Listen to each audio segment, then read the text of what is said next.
So today is episode 13 of Darkest Dark Web Horror Stories. When I started, I never thought I'd be telling so many dark web tales, but you all have shown great support for these stories. Honestly, I get most views on the dark web horror stories, so thank you. Please also support the other types of stories on my channel as well. If you have any specific story requests, let me know in the comments below. With that said, no more delays. Let's get into the next dark web horror. Don't forget to comment your thoughts, leave a like, and subscribe if you haven't already. Get cozy, turn up the volume, and prepare to be disturbed. Let's begin episode number 13.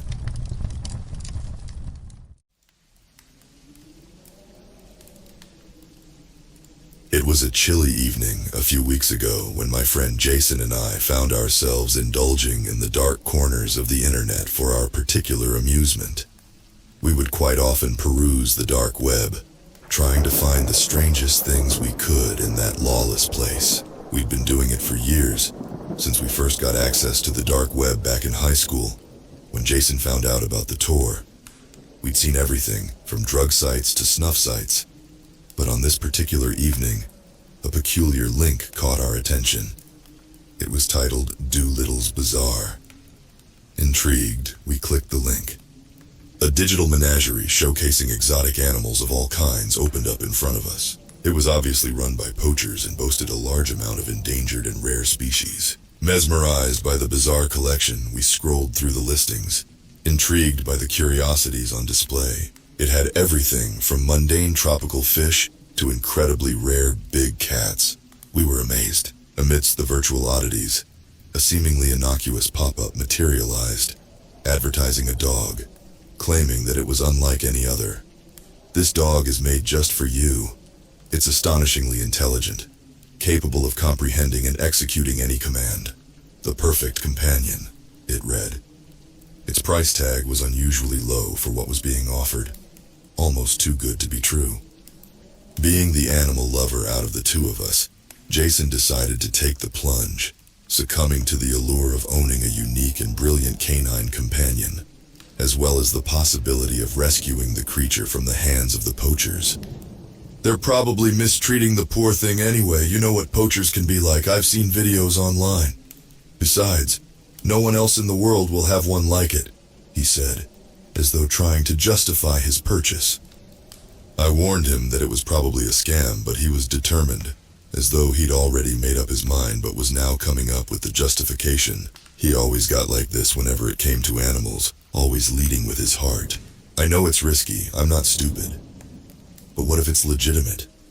What if that poor creature is suffering and I can do something about it now? He said. With the nonchalant click of a button, he entered his payment details and placed the order. A sense of apprehension filled me as he clicked the button and the screen flashed, "Payment processed." I wasn't sure why at the time. I think it was just a general distrust of the dark web after all. We'd seen a lot of things on there before. "Well," said Jason, "let's see what happens. Worst case, I've just lost some money. Best case, I've rescued an animal." We carried on searching through random links in the dark web, but at the back of our minds was the excitement to see Jason's new dog, as well as the anxiety as to whether it was even real at all. You could never be too careful on the dark web. Jason went home later that night, and the events of the evening gradually faded from our minds. Several weeks passed by with no sign of the dog. There was nothing from the company on the deep web either. We both assumed that it had been a scam and that Jason had just lost his money. "I told you so," I goaded each time I saw him. A few days after that, an obscure package arrived at my friend's doorstep. It was a huge box, larger than anything he'd ever ordered before. You could easily fit a full-length sofa inside and still have room to spare. Strapped to the top was a note, printed on plain paper with no discerning marks. It read, "Your very own unique companion is here. We hope you enjoy it." Below, in the red text, were the words, "No refunds, no returns." Wasting no time, Jason called me. "It's here, the dog from the deep web. It's arrived. The box is massive, but I can hear it moving around inside," He practically shouted down the phone in excitement. Point one to Jason for always being right. What, really? Haha. Okay. You win this one, Mr. Awesome, I responded, amazed that something actually had turned up. I'll swing by after work and meet the new furball. Sweet. See you then, he said in that same excited tone. Then he hung up. I couldn't help a feeling of excitement welling up in my stomach. I wasn't exactly an animal lover myself, I could take or leave them, but I was still excited to see this new dog. As soon as I finished work, I made my way over to his house as quickly as I could, interested to see what made the dog so unique. Knocking on the door, Jason slowly opened it, his head poking out gingerly from behind it. So where is it? I asked, trying to glance over his shoulder. Come on, I want to see it. Yeah, okay, come in, Jason said, his voice quivering slightly, a stark contrast to his confident tone over the phone mere hours ago. I made my way into the house, but there was no sign of the creature that had been delivered. It's in the basement, Jason said, again in that shaking voice. Now very confused by what was going on, I followed as he led me to the basement. As soon as he opened the door, I was met with an odd stench, not something I'd ever smelt before. It was a sickly sweet smell with a hint of iron. I couldn't help a feeling of apprehension in my gut as I stared down the staircase into the black abyss. Inside the basement it was dark. There was a small, old light in the middle of the basement, illuminating a small area and casting long shadows across the floor. As I made my way down, the smell was much stronger, nearly suffocating me. I could make out sounds too. There's no way I could describe those sounds. They seemed like a low grunting noise, but there was a high-pitched, pained quality to it. There's no way that sound was made by a dog. As my eyes adjusted to the gloom, I could see a large metal cage in the far corner of the basement. It had thick iron bars and a heavy-looking padlock on the gate. The floor was covered in sawdust. The sound seemed to be emanating from further within. Come here, girl, Jason beckoned, again a quiver in his voice. My eyes remained fixed on the cage, awaiting the reveal of his peculiar new companion. The creature inside it obeyed his command, moving into the dim light. I had to stifle a scream. There's no way that thing could be a dog. It was hairless, with large, red-looking welts all over its body that were held together with stitches. If I had to describe it, I would say that it appeared as if someone had crudely amalgamated human components to create a macabre imitation of a canine form. It was breathing, that same low grunt with a high-pitched whine, as though its every breath was pained. Its face looked stretched, like the skin was pulled back, almost into a grimace of constant agony. I almost feel sorry for the wretched thing if it wasn't so repulsive. Oh God, I said, not sure of what else to say. All words left me. I know it's horrible, isn't it? I didn't think this is what they'd send. I was expecting something like a really obedient Doberman or something, but not this thing, Jason said. I could hear the sadness and disappointment in his voice. He almost couldn't bear to look at it either. It looks like it's been so badly mistreated. The poor thing. Can you return it? I asked, still looking at the thing in the cage, that same sense of revulsion filling me. No, there are no returns. I'm stuck with her, Jason said in a frustrated tone. Why don't you just give her to a rescue center or release her into the wild or something then? I asked. I can't do that, Jason snapped, almost offended. Look at her. Nobody'd take her for one, and she doesn't look like she'd survive in the wild on her own. She needs help. I felt so sorry for Jason. He seemed genuinely upset by the creature in the cage that he was now stuck with. He was a compassionate person, and I could see that this dilemma about what to do and the need to help was eating away at him inside. All right, I said. If you're going to keep this thing, we can't just call it that horrible thing. What are you going to call it? Got any ideas? Demon Doggo? Scooby Don't? He thought for a second before saying Lucy. Lucy had been his grandmother's name. She'd passed away when he was really young. Yeah, I think I want to call her Lucy, in the days following Lucy's arrival. Jason retreated further into his house, isolating himself from friends and social interactions. Whenever we managed to catch a glimpse of him, an uncharacteristic skittishness or edge hung about him, a stark contrast to his usual demeanor. He'd still speak and behave like the Jason we all knew, but he seemed distracted, as though he was constantly preoccupied with something. He also started dressing differently, wearing long clothing that covered most of his body, regardless of the outside temperature, whereas before he was a shorts and t-shirt kind of guy. Every time I would ask him about Lucy, he would respond with something like, "She's good, yeah," or "She's getting there," but he wouldn't go into much detail. You could see it on his face, a look of conflict, as though he wanted to confide something in us but he couldn't bring himself to. In the weeks that followed, Jason had gotten worse. It was rare that anyone could get in contact with him at all. When we did see him, he was now a skinny, gaunt imitation of the healthy, happy Jason we knew before. He looked incredibly pale and sickly. He'd also developed an odd limp in his right leg. When we asked him about what was happening to him, he would laugh it off, saying that the doctors were investigating. But his expression didn't seem to portray the same feeling. He looked worried, almost scared. On the very rare occasions that he did come out with us, he'd normally only stay for a couple of hours before making some excuse to go back home. We were all worried about him. Unable to ignore the signs of his deteriorating condition, I mustered the courage to check on him. When I arrived at his house, I pressed the doorbell, waiting a while for an answer. When none came, I knocked on the door, assuming that the bell may not be plugged. As I knocked, the door opened slowly.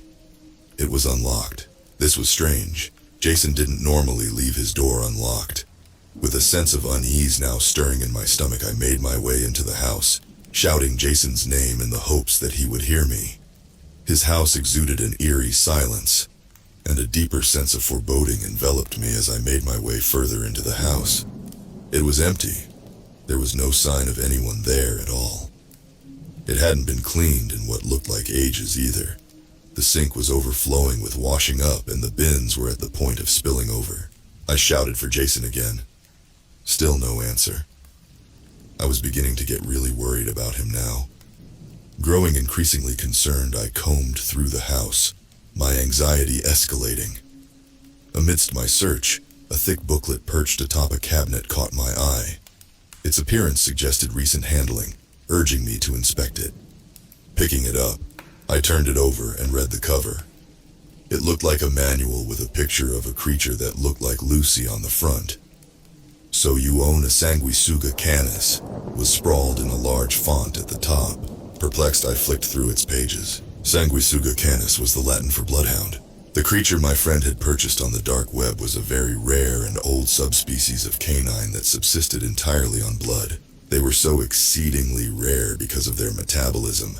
They could only go 6-8 hours between feeds until their bodies began to digest themselves, and they starved to death. Horror and dread washed over me as I realized the extent of my friend's situation. I continued searching the house with a more frantic urgency, shouting for Jason but still receiving no answer. Then from the corner of my eye, I noticed that the basement door was wide open. I could smell that same sickly smell of decay wafting up. It was stronger now and even more nauseating now that I knew it was due to decaying blood. I could also hear sounds from down there, the same low growl and whine as before, but there was another sound mixed in that I couldn't put my finger on. Tentatively, I ventured into the depths of his basement, terrified as to what I would find there. I couldn't bring myself to shout for Jason. It sounds silly, but the sounds in the basement sent shivers through me, so much so that I was too afraid to utter a sound. As I neared the bottom of the stairs, I poked my head around the corner into the dim gloom. I discovered Jason lying unconscious in the middle of the basement under that light. He was pale, deathly pale. I ran over to him, my fears being pushed to the back of my mind, overpowered by a deep concern for my friend. I rolled him over and tried to wake him, but he was completely unresponsive. I checked for a pulse, any sign of breathing or anything else that would show me that my friend was alive. There was nothing. I shook him again, begging him to wake up. The feeling of devastation was crushing. I was doing my best not to break down, but I could feel the hot tears welling up in my eyes. Jason, my best friend, was gone. I was so confused. What had happened? I knew that he was sick, but I had no idea he was this far gone. Why hasn't he said anything to me? I pulled him close and hugged him, beginning to cry, as though if I hugged him hard enough it might bring him back. He was cold as ice. He was really gone. Slowly, I laid his body back down gently onto the basement floor. As I lowered him, I noticed a piece of paper had dropped from his clenched fist. I turned to pick it up, and as I grabbed it, my eyes perceived something that I'm not sure I'll ever forget. Emerging from Jason's right leg, a grotesque and sinewy appendage, resembling a nightmarish vine, slithered into my line of sight. Its fleshy color clashed starkly against his pallid skin, with a labyrinth of capillaries that seemed to writhe and pulse with pulsating crimson fluid. The eerie, almost dance-like undulations propelled the liquid in a disturbing rhythm, leading the eye along the horrifying path into the abyss of Lucy's cage. As if called to action by observation, the tube disconnected from Jason's leg with an audible pop, before slowly retracting back into the cage. Then there was a low growl as Lucy made her way forward. She was much larger than the last time I saw her, with red stains around her mouth where the tube was now receding. Her stomach was also distended and bloated, a deep red color compared with the rest of her pale frame. She looked me in the eyes with her cold gaze and let out another threatening growl. I began to back away, noticing the heavy padlock of the cage door on the floor just beyond Jason. A jolt of fear shot through me. She was loose. Without a second thought, I ran. Fear clenched my heart as I scrambled up the stairs, propelled by sheer survival instinct. Reaching the top, I slammed the door shut and barricaded it with a chair. The door thudded seconds later, as though Lucy had thrown herself at it as hard as she could. The door rattled violently and the chair visibly shook, but it held. She made an awful noise, like a roar, but nothing like I'd heard before. But she couldn't get out. Desperation clouded my mind as I grappled with the dilemma before me. I couldn't let that abomination escape, not now that I knew what it was.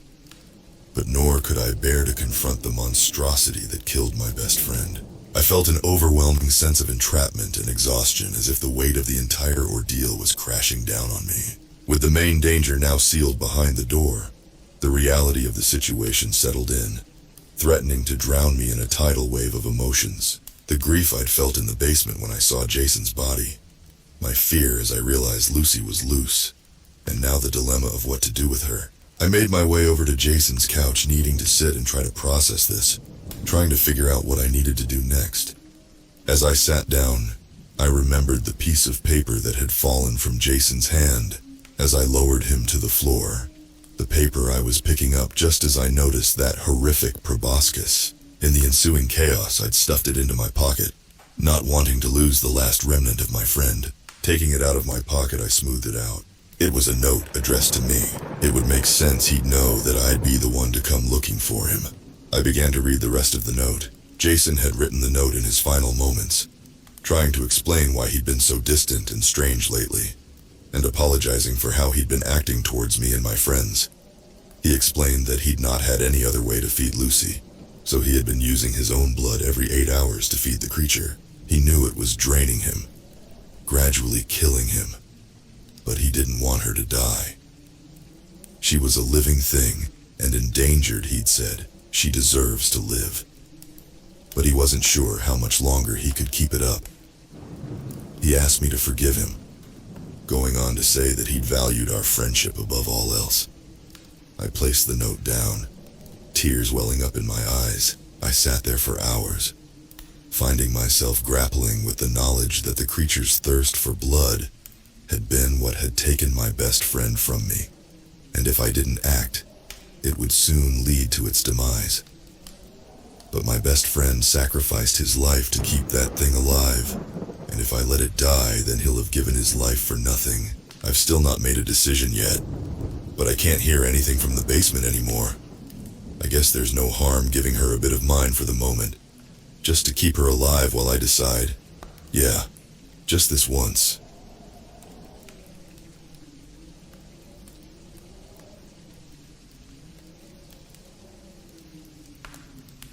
This story is in 3 parts. Hope you like it. Part 1.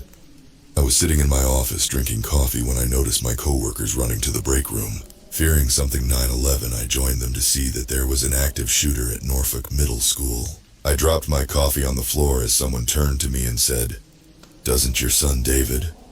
Everything went silent. I didn't even notice the hot coffee splashing on my ankles or the clamor of my coworkers shuffling around me. The television showed me everything I never wanted to see. I didn't get any work done. I spent the rest of my day in the break room staring at the television. It was around that time that someone came to tell me that the phone in my office was ringing off of its hook. I feared for the worst as I shuffled back to my desk. I picked up the receiver and listened in horror as the voice said, "Mrs. Sullivan, we regret to inform you that your son, David..." I dropped the phone. It was all too much. David was only 13 years old, and like that, he was gone. The next few weeks were a blur. I buried my son. My husband drifted deeper into a bottle of vodka to avoid looking at me. My son had been dead 3 weeks before another school shooting happened and the reporters stopped calling as often. It was just the latest in the long line of tragedies that fuel the 24-hour news cycle. It had been a month by the time I finally worked up the nerve to walk into my son's room. It was therapeutic to clean his room. At the same time, I had to take a break to sob as I realized no one would be stuffing empty bags of Doritos into bottles of Mountain Dew and hiding them under his bed. I sat on his dirty floor and slammed my hand against the side of his computer tower. The cover fell off and I found a piece of paper taped to the inside. It was his passwords. I decided to climb into my son's computer chair and start digging through his online life. His Facebook was little more than an assortment of groups where kids his age shared memes and laughed about Slavic men squatting in tracksuits. I didn't get the joke, but it was something he seemed to post about often. I was about to shut his computer down when I found a folder named Death Not Pose Law on his desktop. It was inside of this folder that I found a series of icons, one of which looked like an onion. I gave it a double click and it pulled up an IRC client. I was prompted for a password. I looked through his password list and found one that had the same name as the folder I'd found the IRC client in. I typed in the password and was logged into a channel called Daru Hired Guns. The speakers made a loud dinging noise and the window started flashing on the taskbar. I had received a private message from someone named Jeff TK. It read, "Your request has been fulfilled, Death Not Pose Law. The targets at Norfolk Middle School have been terminated. Payment has not been received. You do not want to owe us money." I replied, "You sick fuck. My son died in that shooting. You think this is funny?" I was kicked from the IRC channel and disconnected from the server. I tried to log back in and I received a message that read, "Connection refused. User has been banned."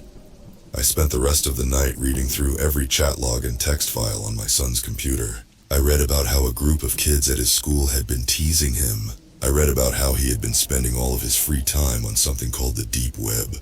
He talked about how he'd scraped enough Bitcoin together to pay the first half of a payment needed to hire a contract killer. It was around that time that I found the folder where my son stored all of his nude selfies and videos. I threw up in my mouth as I found out in vivid detail that my 13-year-old son was performing live camera shows for creepy men on the deep web for Bitcoin, so he could fund his whole murder-suicide plot. As I read through the last of his hidden diary in the Death Not Pose Law folder, I stared at the monitor in front of me. It was at that time that I noticed a green LED light on the top of the monitor was flashing under a post-it note. I pulled it away and a notepad window opened up. I sat there as someone typed out the line, "Your son owed us $5,000. We will contact you with an account number where you can transfer the funds. If you call the police, we'll kill everyone you love." I reached down and pulled the plug from the back of the computer.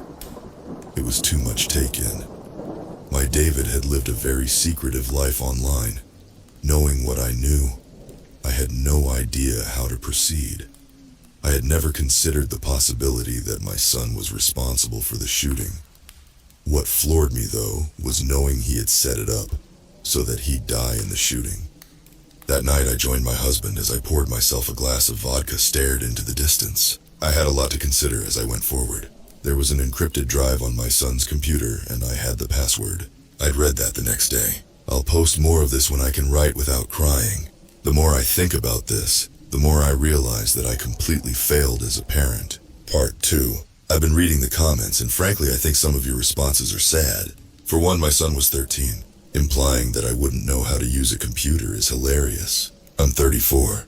I've been online longer than my son had been alive. That's the difference between my generation and yours. When I did all my crazy stuff online, there wasn't such a thing as social media. Let's just say that if you had been running around on the old Yahoo chat user rooms, or played around on Freednode IRC, that you would have run into more than one woman like myself that had been a bit of an exhibitionist in college. I spent 3 days going through my son's computer offline. I learned a lot. He kept a detailed journal. 6 students and 3 staff members died in the shooting. With the exception of my son, I think every single one of them deserved to die. The students had been bullying my son. The teachers had been turning a blind eye to the abuse. However, the school counselor was the worst of the bunch. John Garrett had been counseling my son online. David kept logs of all of his DMs. It didn't take much reading to find out that Mr. Garrett was grooming my son for a different kind of abuse. John Garrett had manipulated my son into performing lewd acts on webcam. The sick fuck had convinced my son that it would build his self-esteem. What started with nude selfies or the occasional cam show turned into David performing on live streams for rooms full of anonymous pedophiles who would tip him with Bitcoin and other assorted cryptocurrencies. I accessed his Bitcoin wallet and found that these men had paid my son a sum in excess of 4 Bitcoin. Feel free to check the conversion rate on that one. That was simply my son's cut. From reading the chat logs, I can only surmise that John Garrett was keeping the larger portion of these tips for himself. Somewhere along the way, a few students at his school figured out that my son was a homosexual. Apparently, my son had expressed a crush on a local boy who did not share his affection. These idiot kids proceeded to push him into lockers or call him a faggot. When my son would bring this to the attention of his teachers, they'd do nothing. This led to my son talking to John Garrett. If Jeff TK hadn't already seen to his death, I'd have already spent an evening or two peeling the skin from John Garrett's dick with a potato peeler. If you haven't guessed already, I'm not posting these updates in real time. Over the course of the last few weeks, I have become a bitter woman. I've been using my son's Adderall to stay awake and my husband's vodka to take the edge off. I've already cataloged all of the information on my son's desktop. I used the funds from his Bitcoin wallet to procure a new laptop. And I've spent my days at home diving into the world John Garrett had introduced him to. Once I was fairly certain I had familiarized myself with enough of the details, I went back to that private IRC server with my own screen name. I messaged Jeff TK and asked for a QR code I could use to send him the remaining payment. No questions were asked, and I sent him the $5,000 my son owed him. What followed was a conversation that read like this. Pose Mom, so how does this work? Can I give you another list of names? Jeff TK. A list of names? For what? Pose Mom. Cute. My son was short-sighted. It didn't take me long to figure out most of his viewers were associates of John Garrett. Jeff TK, we are well aware of that situation. Pose Mom. How long did you have a rat on his system? Jeff TK, long enough. I assume you have 3 names for me. Pose Mom 4. Jeff TK 4. Pose Mom 4. Andrew Rubens, Sterling Rutherford, Malcolm Turner, and Glenn Wade. Jeff TK, who is Glenn Wade? Pose Mom. Glenn Wade is a poster on Reddit who encouraged my son to kill himself. Jeff TK, this will cost you more than you have. Pose Mom. I'm sure we can work something out. Jeff TK, I'm sure we can. 3 men who worked as school counselors at various local schools would be having a very bad week. 1 internet troll would be having a very bad day. Even after dumping all of my son's cryptocurrency, I would still be in debt to these men for more than $10,000. I didn't care that people were going to die. Any sympathy I had for the world died with my son. No sooner than I had secured this deal, though, I received a phone call. I answered, and a very familiar voice said, Mom, what have you done? 3 weeks of hatred fell away as the tears poured from my eyes. I replied, David, baby, is that you? Why, Mom? Why are you doing this? David said in a concerned tone. I shot back. They took you away from me, baby. I'm going to make them pay for it in blood. I stared down at the cordless handset and realized that it was off. I had been awake for longer than a week. It was becoming harder and harder to distinguish what was real and what was just another hallucination brought on by lack of sleep. I stared at the handset and cried all over again. My son was gone.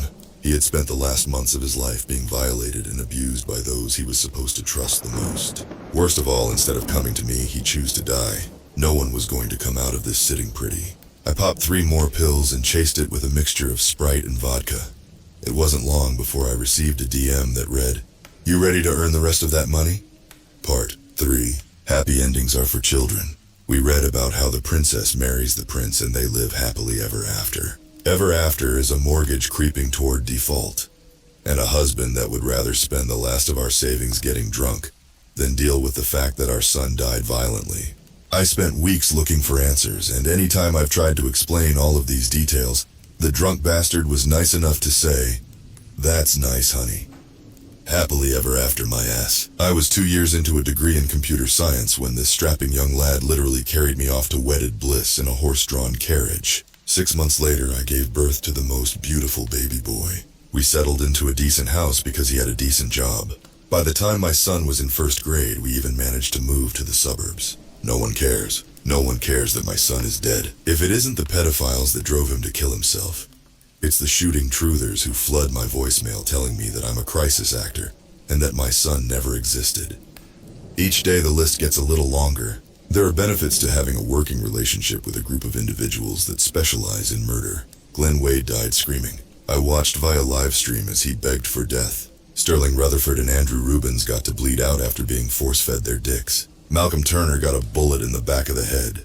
I don't know how my son found these men, but I cannot help but love them for their work. And each day the list gets a little longer. I burned through my son's savings early, contrary to what some of you in the comments might have been hoping for. I haven't been paying my debt through exhibitionism. Really?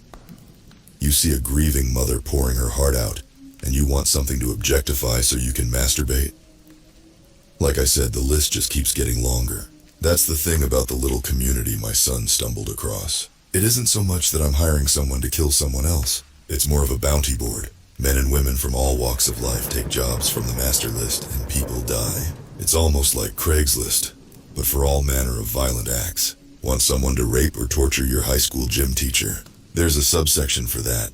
Want someone to kill a drunk that stopped showing up to work and ended up costing your company a crucial account? Well, no one is going to miss my idiot husband. It's amazing how easy it is to make it look like a known alcoholic died in a single car accident. I think the most hilarious thing about all of this is that I started out looking to find justice for my son. Now I cannot help but feel closer to him than I ever did when he was alive. It's easy to skate through life believing that there's a point to it all. It is so much more fulfilling to realize that life is as worthless or as meaningful as you choose to make it. My son calls me on occasion. Whether it is actually him or just a warning sign that I'm putting too many amphetamines in my system, I don't care. We talk. He told me that he tried to tell my husband about everything. He told me that he was proud of me for avenging him. He told me he loves me. My son loves me. He can rest now knowing I made sure everyone involved in making his life hell is now very dead. My son loves me. I love my son. It wasn't enough to kill the people who drove him to such a convoluted suicide, though. It doesn't take a lot of work to scrub something from the internet. Getting rid of any trace that my son existed was easy. Of course, I used a fake name for my son's middle school when I posted the first part. I don't want you tracking me or him down. After I post this update, I am likely to never log into this account again. I suppose that if anything, I just wanted to vent. I wanted to vent and I wanted to warn you. Deep web, darknet, whatever you want to call it. There is a place on the internet where very scary people congregate. These are people that would as soon fuck you to death with power tools than ask for your opinion. These are people that keep a jar of human thumbs on their computer desk and masturbate to old episodes of The Price is Right while wearing their grandmother's used adult diapers. These are people like me. It took me a while to find my niche. My husband was just a test run. However, with a few kills under my belt, I've more than made my way into the inner circle of our little club. You wouldn't believe how many people get angry over comments on Reddit. And that's the thing.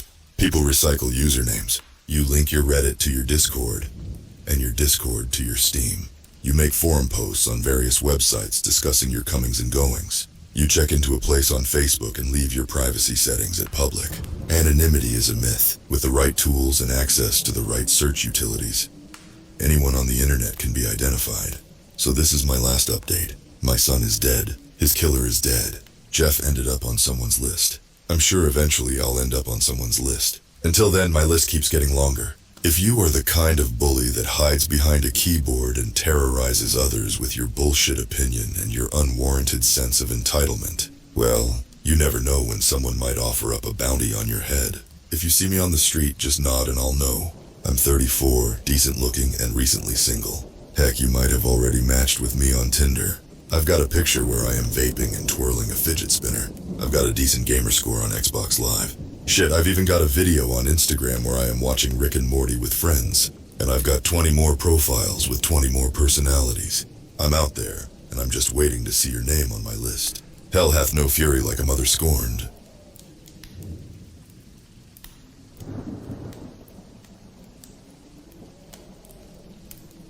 Last year I did something really bad. I got onto the dark web with a few friends, and I'm telling you, it is real. There's a certain site, and I'm not giving the full name.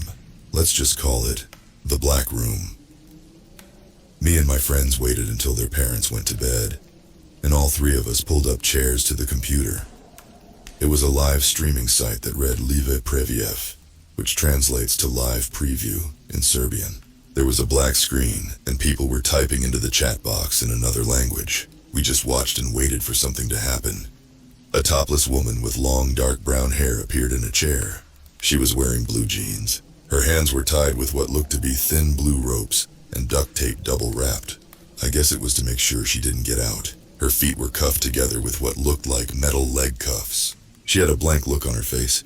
The camera flashed off to dark again. It looked like someone was covering the camera with a towel. Then I heard the sick sound of a drill being turned on. The towel was removed. I heard her shouting in another language, probably begging for her life. Screaming and crying, but she could not move. There was a shirtless man in a BDSM mask. If you don't know what that is, I suggest you look it up.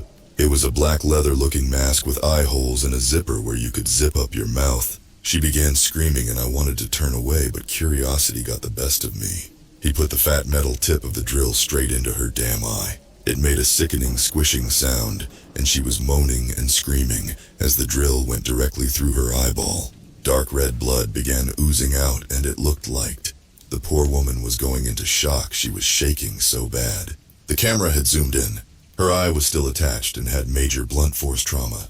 It looked like a big black bloody hole. Her eye was half there somewhat. It was really hard to look at.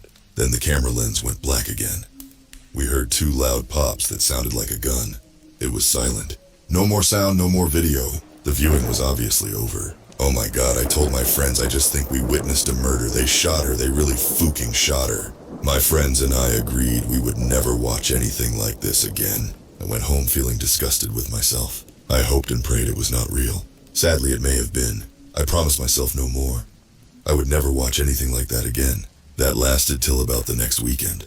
Next Saturday night, after playing the PS4 for a few hours, we began to get tired and smoked a few joints to wake us up. Then my best friend, we will call him Rob, suggested we get on the dark web again. Rob is a computer genius and knows how to get deep into the dark web. He used a VPN. We decided to click on the Black Room again. Rob told me that only 4% of the internet is visible to the public, and 96% of the remaining is made up of the deep web. That made me feel a bit sick to my stomach. What a disturbing thought. It took a few hours, and the site wanted us to pay with Bitcoin, and we did. I don't know how we easily got in the first time without paying. I guess we just got lucky because they wanted us to pay next time. This time the screen was not black, and there was a concrete-looking room and a bucket. A big, heavy-set man had this white pillowcase around his head with holes cut out for his eyes and mouth. You could not see his face. He picked up the bucket and began laughing, showing us the bucket and then showing what was in the bucket. I almost threw up. It was a bucket full of body parts, human body parts floating in this clotted red goop. I was assuming it was coagulated blood. I just remember seeing bloody teeth, a few fingers, and what looked like a couple of eyeballs or what was left of them.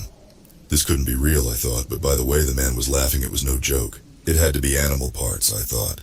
Please let it be animal parts. The camera zoomed in, and on the bucket was a white piece of paper that read, Victim Sawyer 12. It was written in permanent marker. Was this the remains of some poor, unfortunate soul who got brutalized like the first victim? Was this the remains of the poor lady we saw last week? Ugh, I had really hoped not. I wasn't prepared for what happened next. The screen went black again, and in a chair sat another woman, this time with blonde hair, and her eyes were covered with a black scarf. She was bounded by her hands and feet with the same looking thin blue rope, and I felt very sorry for her. Her waist was strapped in with some sort of belt holding her down onto the chair. A white sheet was hung up behind her. I wanted to help her and felt like there was nothing I could do. The fat man began dipping his hands in the gooey mess and trying to shove it in the woman's mouth. She tried to hold her mouth shut, but the man got angrier and slapped her in the face. It sounded like he was telling her, "Eat it, eat it." She began to chew and cry and then vomited the whole mess up on her pretty white silk blouse. The chat box was going wild.